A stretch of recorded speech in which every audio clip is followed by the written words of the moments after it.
Bumpy Johnson, everything they did in New York and Harlem, they did right. It's just that all the blood is going to get spilled in Harlem because that's where they're not going to fight a drug war in Manhattan. The bodies are going to be in the streets in Harlem. Real life, real life. If that shit ain't real life, it ain't real life. Just ain't real. Real life street stars. You know what time it is. Real life street stars. We have a very, very interesting situation here to where, we got this thing called Street Stars, real life street stars, and we have Angelo in the building. And technically, when we say street stars, we mean people that actually put in work out here in the streets. For those who are just may not know you, or those who may know you, can you reintroduce yourself? Let them know where you're from.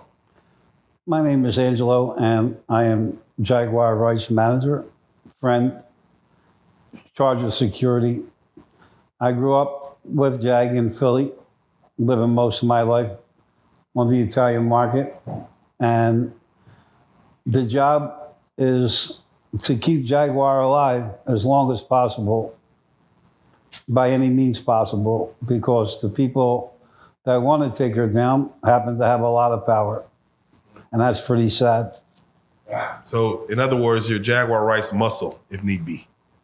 I'm Jaguar Wright's everything. There you go, if she everything. needs it to be. So, with that being said, Angelo, because we have an interest where Jaguar Wright has made this blue couch famous, before we even get to your backstory, people are going to want to know, how did you and Jaguar Wright even meet? How did that become a thing? House of Blues, just having fun, watching Ludacris, Meek Mills perform, and just inviting her back to the tattoo parlor to get a tattoo. And that was 12 years ago. Is that the famous tattoo that everyone keeps talking about? Yeah. Okay. Just making sure. So what did you see in Jag as far as just your first introduction of her spirit? She was real. And in Atlantic City, just like Vegas, a lot of people are phony. But in talking with Jaguar, and naturally having a little Hennessy and Coke too, made things easier. But there was no line in there. Like, you ask her a question, you're going to get the answer. You may not like the answer, but you're going to get the answer. And she's real. For me, being Italian and from Philadelphia, loyalty is rewarded. That's why I took this job. It's not one that I would particularly like, but if it keeps my friend alive and I have to take a bullet, then I'll take the bullet. But that comes with the job. So you would say you have a kind of like mob background? I have affiliations all over the country. I mean, we're all people that have contacts, like you guys got contacts. I do too. You don't make 60 years old without having contacts, and especially all over the country. I mean, it's just something that you have to have, to make it anywhere. You need other people. You need to work with good people like yourselves, me, because as long as you keep it real and you use them contacts, you'll get places. You know what I mean? The right way, too. That's the good part about it. Legitimate business. You worked with John Gotti Jr.? Or when I say work with, I mean in some type of association? Yeah, there's all types of association. But for the main part, like in South Philadelphia, it was our thing. We love our guys in South Philly. All of them. They protect us. We don't have to lock our doors at night. We don't have to lock our car doors. It's just a beautiful way to live your life.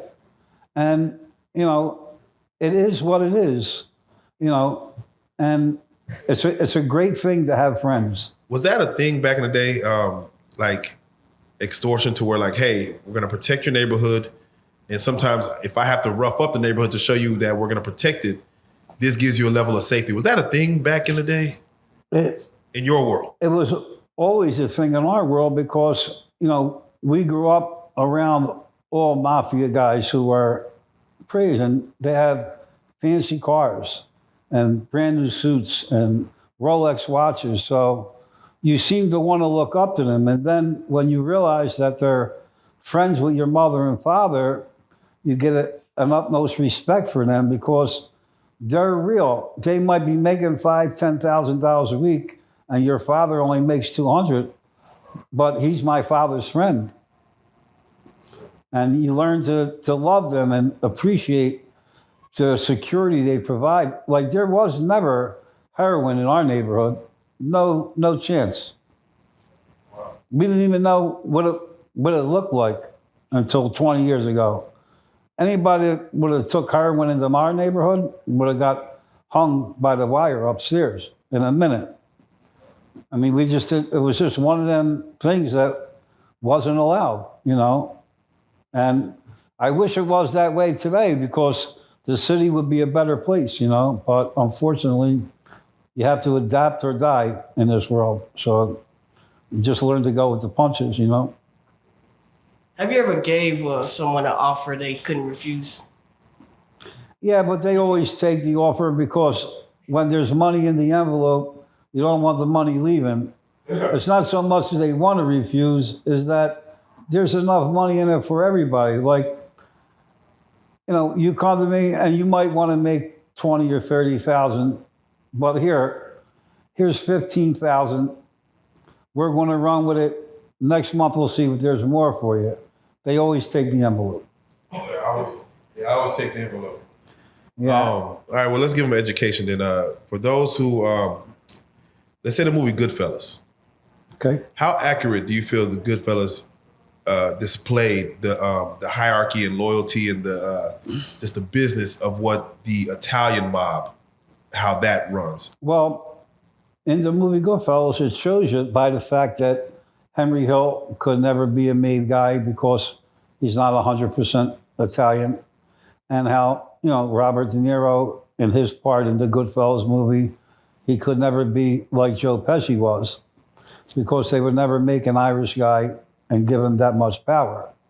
But they're known as affiliates because they earn money. I mean, in that movie, you seen the Lufthansa heist. It was $6 million. Goes a long way on the street, especially in 1973. You know what I mean? It can buy you friends in high places, Oh, buy you loyalty. it definitely buys you. I mean, we talk about being naive to all the stuff that goes on. I mean, where we're from in Philadelphia, you could be sentenced to go to jail for 5 to 10 years in 30 days, and you could go to court in 30 days, and the judge is going to suspend your sentence.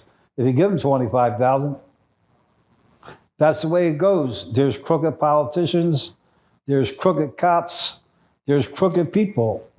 That's just keeping it real. Now, you said the Italians didn't like Frank Lucas.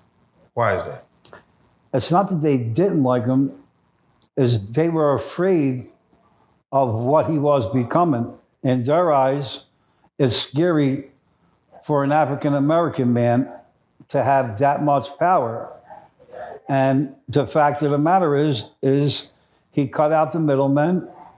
He went to Vietnam and he got it for $4,000 a kilo. And the rest is history. But it was like the cop said at the end, who gave you permission in here? And he didn't have permission from anybody. He said, I'm Frank Lucas. So normally back then, the Negro man would probably have to go to the Italians to get any type of product. Yeah, they would. They would get it from us, you know, and they would just come every week. There was never a problem because, you know, everybody in the Bronx in New York, that was all taken care of. You know, Bumpy Johnson, everything they did in New York and Harlem, they did right. You know, it's just that all the blood is going to get spilled in Harlem because that's where they're not going to fight a drug war in Manhattan. The bodies are going to be in the streets in Harlem. And that's what it was. But guys like Nicky Barnes and Frank Lucas, they represent growth. You know, when you see African-American guys making millions, you're now a threat to the American mafia. You're a threat to politicians. Politicians are scared of Frank Lucas. They were, you know, the bottom line, Frank Lucas had more money than most people could even imagine. And look how he did it. You know, what a 1 kilo he started with, a kilo of heroin from Red Top. Was there any drugs that Italians were, because we watching like in the movies, there's certain, like when the crack era came, there's certain drugs that Italians just didn't want to mess with. What, like you said, heroin didn't come to your neighborhood until literally like almost 20 years ago. Right. From what you remember, were there certain like drugs or any type of like illegal activities that was just, we're not touching that, we're not messing with that? Well, on the surface, they tell you that nobody wants to really mess with drugs, but a lot of people get involved because of the money, and the money is great. I mean, you can make yourself $5,000-$10,000 a week without even, you know, doing much or put much time into it. But, you know, for us Italian people, that wasn't really an option because you weren't allowed to do it, you know, and if you got caught doing it, the price could be death. You know, at the very least, you'd have to move out of the neighborhood and never come back. And that's what people don't want to do, you know, but it was all forbidden for us, you know. But there was plenty of ways to make money, you know. Can you explain, for those who don't know, what is to be a made man? What does that mean to make a man? Well, it means that now you're pretty much untouchable, that, you know, people just can't go kill you. They have to have a reason to. So if you don't sleep with nobody's wife and you don't break any of the rules, you'll never be killed because they can't kill you without a reason. Somebody has to go and sit down in front of people and say, look, Angelo's got to go. He slept with Stevie's wife. Or Johnny's got to go. He's selling cocaine by the kilos. If you're just a made guy, you're going to live the rest of your life with the utmost respect from everybody. You go to restaurants and you get a table by the window. You go in a casino, they close the game down, they'll deal to you only. I mean, there's a lot of fringe benefits that come with that, you know. It's probably the highest honor that you could ever have is the day that, you know, you become a made member, you know. Question, when it becomes an underboss, what is the definition of an underboss? The underboss is just second in control in case anything ever happens to the boss. Naturally, he gets ascended, but the consigliere is just as important as the underboss at times because he's the counselor for the whole operation. And, you know, things get done like a Fortune 500 company. Like somebody will come to me and then I'll go to somebody and then we'll get moved up to see somebody else. And that's how you eventually move up the ladder, you know. The thing is, you have to be loyal. That separates everything. When people know that you have their best interest, they don't ever doubt you. So when we see something like The Godfather, where Michael Corleone takes over the business, is it normally passed down to the boss's children, or is it more so whoever's best suited to take the next step? Well, naturally, the next of kin usually takes over from the father, just like Gotti Jr., Scarpo Jr., you know. But if the son is in any way not ready to handle that, they won't just make the son the boss, you know.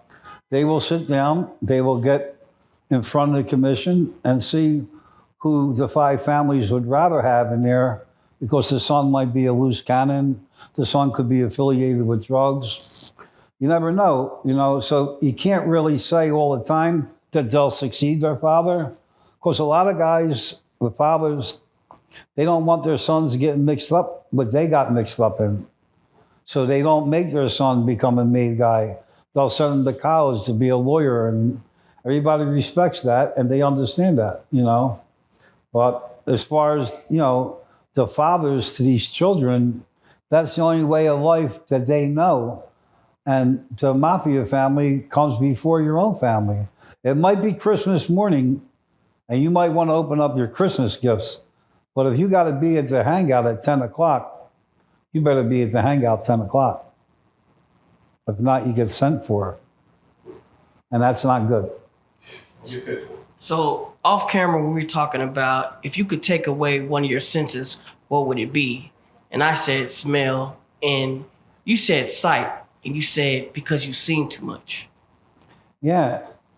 Unfortunately, when you get older to the way I am, and you got 50 years on the street, and you've been involved in a lifetime of crime, I have seen way too much to where I only believe what I see because people always talk. And it happens for no reason. People get locked up, and because they get out on bail in 18 hours, right away, oh, he must have ratted on somebody. No, they're not looking for anything else. You could get locked up and you're going through the process. You didn't rat to get out. You had to post bail. But people always talk. That's why, like, when you go away to prison, you have what's called the green sheet. Yeah. And you carry that with you at all times because that's the only thing that they believe. You can't just say, oh, Johnny's a rat, Billy's a rat. Well, who's in jail for them? Let me see his green sheet. Does it say confidential informant on it? If it says CI, then you know you have an informant. If it's just a guy talking, it's just a guy talking. But, you know, that's the way, the thing, like I said, I wish I hadn't seen what I seen because it's not all good, but I can't make pretend I didn't see it. That's why I said that to you yesterday. Right. You know. What's some of the worst things that you've seen being in a life of crime? Like, you get unfair sentences. For instance, you guys are younger than me, and I had to do 5 years in prison for $100. Now, if you would have committed the crime, you probably would have got probation because you're an African-American man. You might not have a past record like mine. And any young Spanish kid that would get locked up for selling $100 worth of cocaine is not going to go to jail. But me, because I was Italian, because I have a bad record, I had to do 5 years in prison for $100. Wow. And that's pretty unfair, but nobody gives a shit. So you suck it up, you go to jail, and you come home. Is it fair? No. Did it happen? Yeah. It's documented. You can look it up. Like I said, there's nothing that I can tell you that isn't true. And what, if you don't mind, what's one of the worst things you've seen while you were incarcerated? And what year was it? To me, it touches your heart when, you know, I was moved around in maximum security. So, you know, the cops were playing their games, but you see some people that never get to make a phone call and some people that never get a letter and never get a visit. And it breaks your heart because, I mean, me, like, I got the newspaper every day, the USA Today. My sister would send me in books from Barnes & Noble. My bag of commissary was full every week. So you tend to want to help a lot of people out when you're away because they don't have much. They're indigent inmates, you know? And that's the thing I really didn't like, you know, about prisons. There's a lot of stuff that happens to a lot of people in jail that just, it isn't right. And it just happens. Like 30% of the sentences in jail are illegal, but they have no means to get any attorneys. I used to donate my time in the law library helping people get out of jail, me and Oscar Gaskins. He was a big African-American attorney. And we would give up our time to all the people in the law library every Saturday and Sunday, and we would file petitions for them to go home. And sometimes it works and sometimes it doesn't, you know. But prison is a sad thing, but it's a learning experience. Yeah, we don't want to glorify prison at all. No.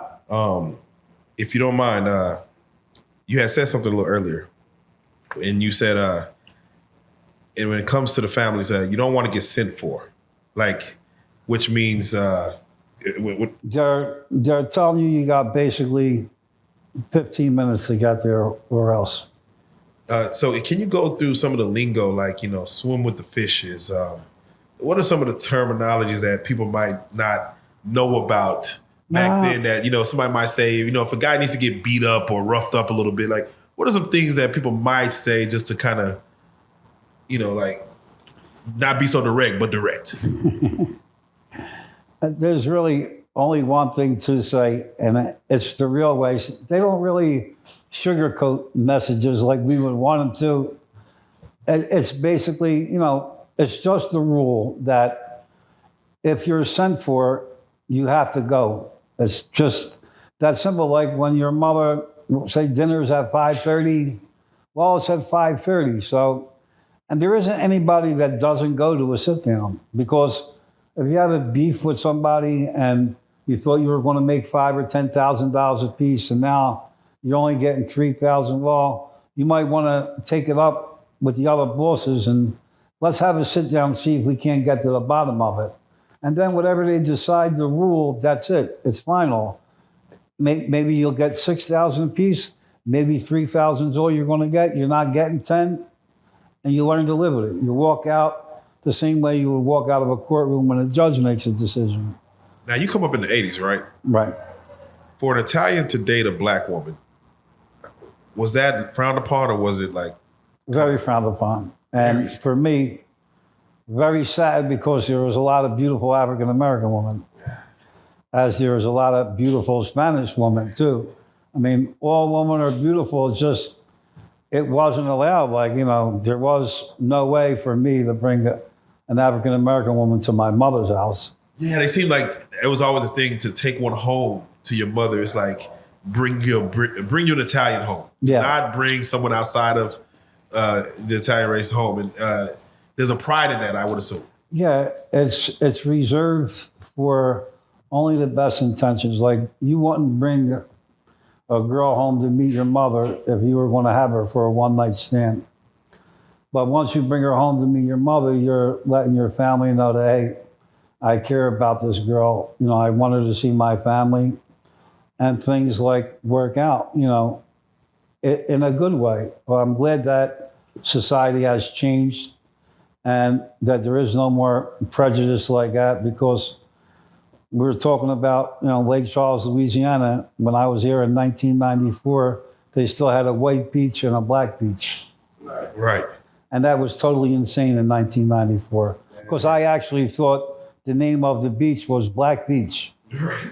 And then my friend turned around and said, no, that's for the black people on the beach. The white people got to stay here.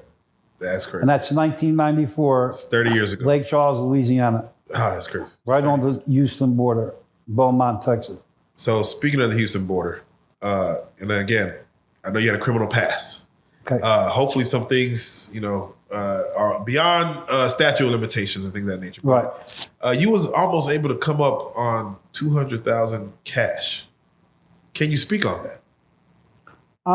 Yeah, I mean, it's just a matter of being in the casino business. And then, like we said earlier, I wish I hadn't seen the stuff that I seen, because here I was working as a supervisor in a casino and having that criminal mindset. You know, I seen a person that was stealing chips out of the rack from a high roller.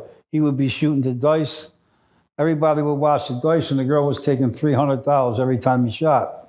So I called up to the camera, and I had no intentions of stealing at this point. God bless you. I moved to Vegas. I got a big job as a supervisor. And I called surveillance. I'm like, can you please put the camera on table 2?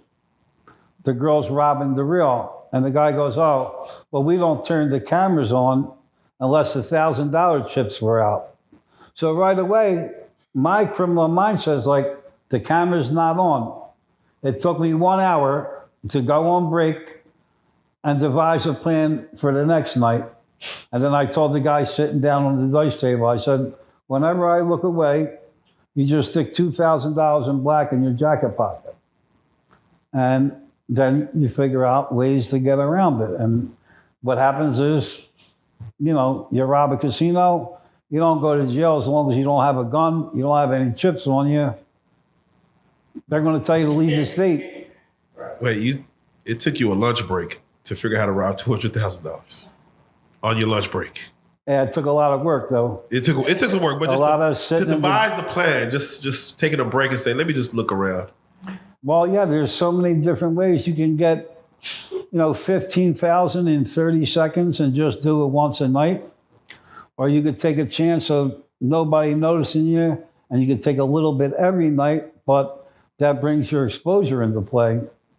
So on a dice table, there was many ways to make money fast because a lot of people are confused and a lot of supervisors are confused. But again, knowing that the camera wasn't on, immediately launched, into the space shuttle.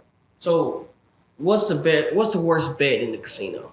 The worst bet is all the prop bets, basically, but everything is devised to take your money, to keep you playing longer. Look, if they could give you heroin and Percocets, they would, but they can't. So they give you as much alcohol as possible to keep you playing. My job is to keep you playing as long as I can play. That means giving you a comp to go to the buffet. That's giving you a free room. And like I said, everything is set up for the casino to take your money. Like, for instance, on a blackjack table, you're going to lose 54 out of every 100 hands. Why? Because your card's exposed, the dealer's card's covered. You got to play your hand first. The dealer plays his hand second. If you go over and the dealer goes over, you still lose your money. Right. So if you're just a $10 bettor, I make you play 100 hands, you're going to lose $80. That's $80 an hour, every hour of every day. Right. Okay, so let me ask you another game. Go. War. The war game. Yeah, right? yeah.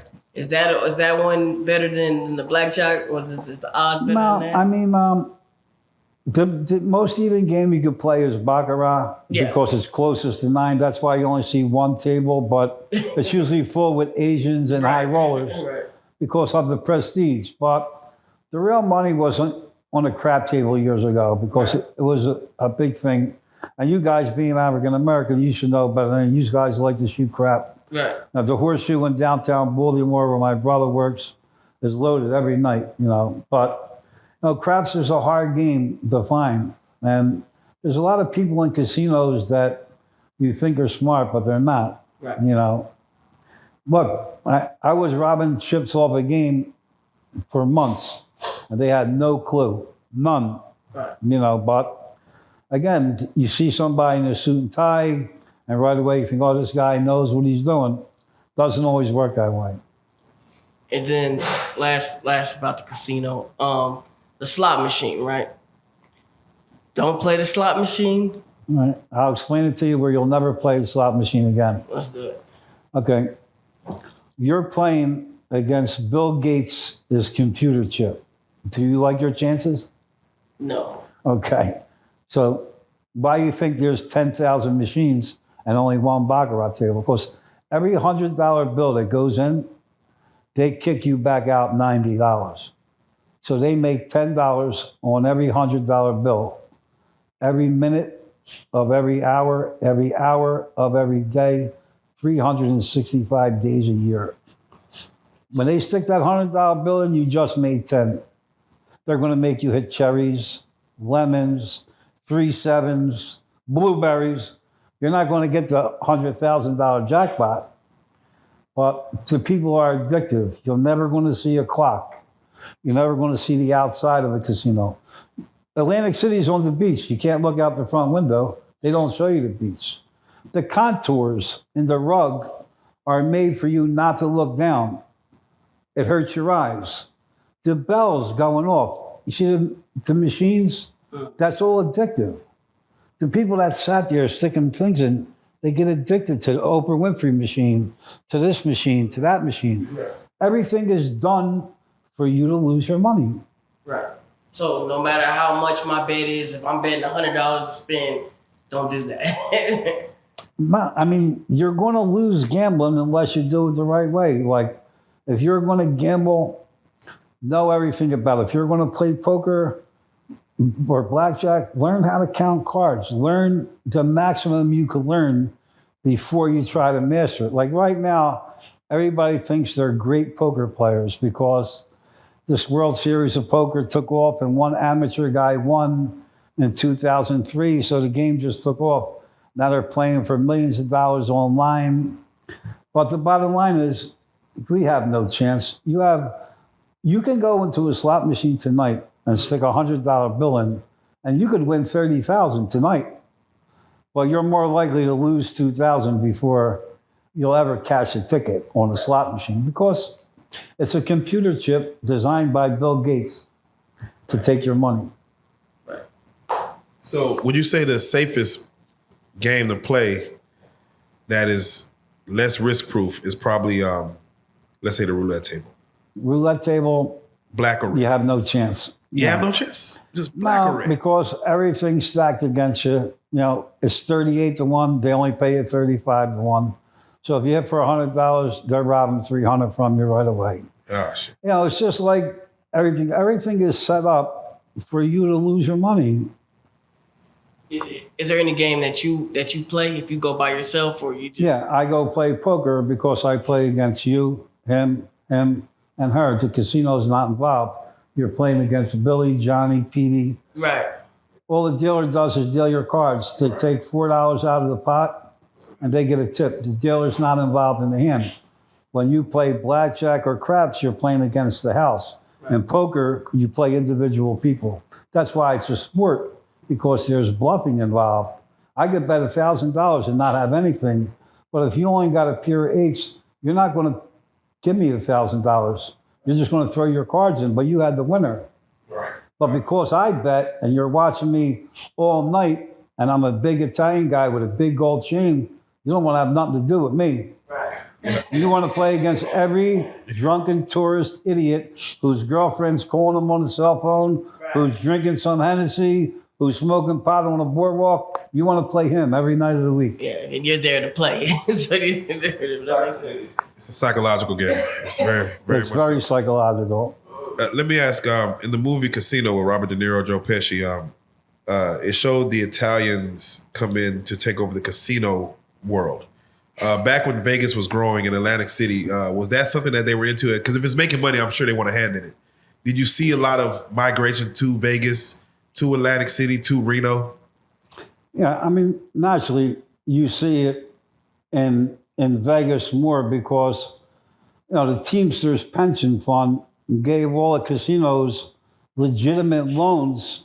So they would lend $70 million and you got to pay them back $100 million. But the Mirage and all them new casinos, they never would have got built without the Italians and the Teamsters Union. Where were they going to get $70 million? That's why I told you when the Teamsters started out, just taking $1 a week in 1960. $1 a week from 1 million members. And then it goes to 10 million people. Now you're taking $3 a week. Now you're getting $30 million a week into your pension fund. And Jimmy Hoffa's lending it out to the casinos, and they got to pay it back. That's why the Teamsters was the strongest union in the country. The day the Teamsters shut down, America shuts down. Right. You have no home heating oil, no food, no clothing. Without them truck drivers, your country shut down. No garbage pickup. What would you do? Yeah, and you were speaking on the Teamsters, of course. This was something that, of course, you weren't voted in, or was it? It's like what's considered like a union now, like a union in a job. Teamsters was that? Yeah. And therefore, they made the country run at one point in time. They definitely ran the country. When you watch a movie like The Irishman, you see the Teamsters and you see things like Jimmy Hoffa. Can you explain Jimmy Hoffa's tie into the Teamsters? Yeah, I mean, Jimmy Hoffa was the Teamsters. He was a guy that had a vision, and he hopped on and off of trucks, talking to one driver at a time to fulfill his dream.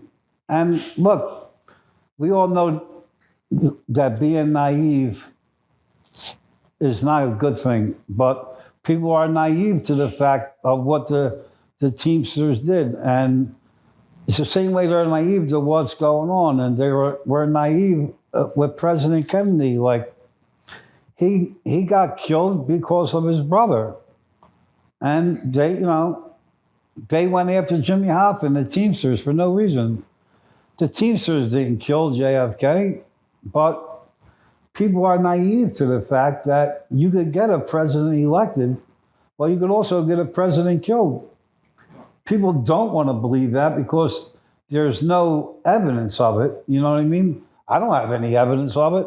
Do I know who killed Teddy? No, not for sure, but I would imagine that he got killed because they locked up, they tried to lock up all the mafia guys after they got him elected president. And that was the wrong thing to do.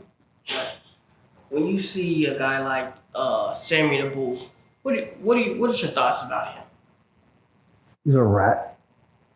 I wish I could say anything good about him, but my thing is, if you can't do your time when the time comes, then drive a cab, be a waiter, go work construction. Don't wait until your back's against the wall and then you tell on all your friends. No. Sammy the Bull is nothing but a rat. And it's a shame that, he got to take down a lot of guys. And look, he proved to the government that he was a piece of shit. They protected him, and he went out and made 50,000 ecstasy pills. And he left the program, And he killed 19 people, and you let him out of jail in 5 years. 5 years, just to bring more down. Well, look, I did 5 years for $100. That guy killed 19 people and only did 5 years. Wow. Yeah, that's very wild. The word rat meant more back then, more so than it seems to have done now. When someone was a rat back then, what did that mean? Like to the families, to just in the neighborhood? What is when you knew someone was a rat, that they talked to the police to get another guy jammed up for a crime that they also did as well? What did that mean for that person back then? Basically, it's a death sentence, for most people. They will move, you know what I mean? They're forced to move. Like, look, you guys aren't naive to the fact of what goes on in the world, especially in your industry and what's going on now. There's powerful people all around. You just have to know, you have to accept things for what they are, and you can't look at it one way when you have to look at it another way. And all you want all the time is you just want to know the truth so you know where you stand. And that's what's most important. Don't lie to me. If it's X, then it's X. If it's Y, then it's Y. Don't let Z become a W. That's not good, And Sammy the Bull, like I said, I got no more time for him. He's a rat. When you see these guys, and again, thank you for sitting down with us. No problem. When you see some of the Italian guys and they're coming out doing interviews, they're writing books, they're telling the stories of, do you feel like that's needed as far as to explain the past so people can know how the future is? Because history can get erased easily if it's not kind of passed forward. What are your thoughts on those who are now writing books about the activity that happened back then? Well, the guy that comes to mind right now just happens to be Michael Francesi because he's on TV all the time. And he would like to glorify himself more, but his father was in jail until he was into his 90s. So when he decided, he'll say that he's not ratting, he's just telling his story. And Michael Francesi didn't show up in courtrooms, but he made more money than we could only imagine. I mean, they were making $7 million a week off of unpaid gas taxes. That story is true. The same way the Windows story is true. In the projects in New York, all the projects had to get new windows. So it was a $300 million job. That's why there was corruption, because everybody wanted a piece of that $300 million. Yeah, it seemed like, and I was watching Mayors of Kingstown, which is like a new. Yeah, I watched it. I like this show. It seemed like it looks like government contracts is where the real money was. Well done. Yeah, where if you can control the government contracts of buildings, new construction, there's a lot of money to have. We watched a show like The Wire, and there was a lot of times in The Wire where there was trying to get for blacks, trying to get those government contracts, which they weren't letting us have it. I know. But the Italians kind of had that in a wringer. Locked up because of the politicians and the people in powerful places. I mean, years ago, it was stronger than it is now. Now, we got guys, they just make money with real estate. They don't have to do anything illegal. Look, the things we talked about over the last 4 days, you can do anything you want in life. You know, there's so much money to be made legally that it varies. You know, some people won't get off of illegal money, but when you can make it legitimately, you could sleep easier at night. That's for sure. Very true. Now I want to circle back to when you said you met Jaguar Wright. Okay. You said you had a Meek Mill concert. Yeah. Ludacris was there? Was it Ludacris? Ludacris was supposed to go on second. All right, and you were there doing what? You were there just to support Meek being from Philly, and I had a connection at the House of Blues, so I wanted to take some people out that night. So I got some backstage passes, and we sat up in the front row. So Meek Mill had love from the Italians in Philly, like. Well, he had love because he's from Philly. That's the way we are. If we could help out anybody from Philly in Atlantic City, we always did, because Philly and Atlantic City are connected. That's our thing. I mean, New York has their thing there too, you know what I mean? But for the most part, Atlantic City was for the Philly mob. And we did anything, anybody from Philly that wants to open a restaurant or better than, we always try to help, you know. But the thing with Meek Mills is, when he killed it that night, 6 weeks later, he was a millionaire. And look, he's a young kid, and he blew up that fast, but they were good people. I tell you, they sent more people to my tattoo parlor to get tattooed just on the strength we helped them out. And, you know, look at him today. It's only 11 years later. What are your thoughts on him today with all the Diddy rumors with Puff Daddy? Well, you know that 99 people can't be wrong, and Diddy's right. So you know it's him. And you guys can't be naive to the fact that this stuff happened. That's why I say you're not going to see anybody refute anything I say. You're also not going to see anybody refute anything that Jaguar says. The thing that scares people is that they know that we're telling the truth. Why hasn't anybody spoken out to say that Jaguar is wrong or what she said was a lie? Because they can't. I know for a fact that she knows her stuff because I told you. I was walking to my room and I heard her on the phone talking to Sean. I had no idea Sean was Jay-Z. I thought it was her boyfriend. You know, she was on a laptop talking. And I'm like, you know, I was just trying to say, like, is your boyfriend mad because you're getting a tattoo? Or, you know, I didn't want her to get in trouble to get tattooed. And she's like, no, it's my friend. And I'm like, Sean Carter, I don't know who Sean Carter is. And she's like, it's Jay-Z. And I'm like, Jay-Z, you're on the phone with Jay-Z? And better than that, I told him, he calls back 10 minutes later. And I was just like, no way. Yeah. And then she went right on the computer and she showed me the unplugged thing. And I'm like, oh my God. You know, and that was it. We've been, you know, best friends since 2010. And I almost came out here like 3 years ago. I was going to come here, but it just didn't seem right. There was like so much going on. But A lot was going on. well, yeah, now the thing with Jag is important because she's got a story to tell and she's got money to be made, and she deserves her time fairly. She deserves to make the money. She got the dirty side of things for no reason, but it's the nature of that business. Unfortunately, it was that way, and maybe you guys can change it in years to come.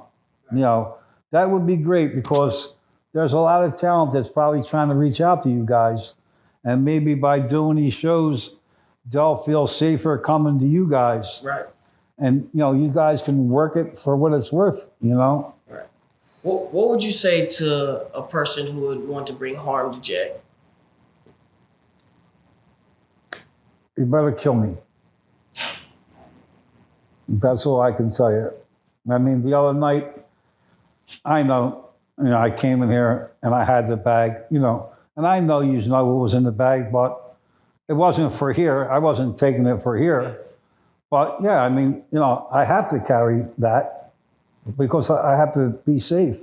I have to protect her from people that don't want to see her succeed. And I really don't know why, because it isn't like she's going to succeed taking money from them.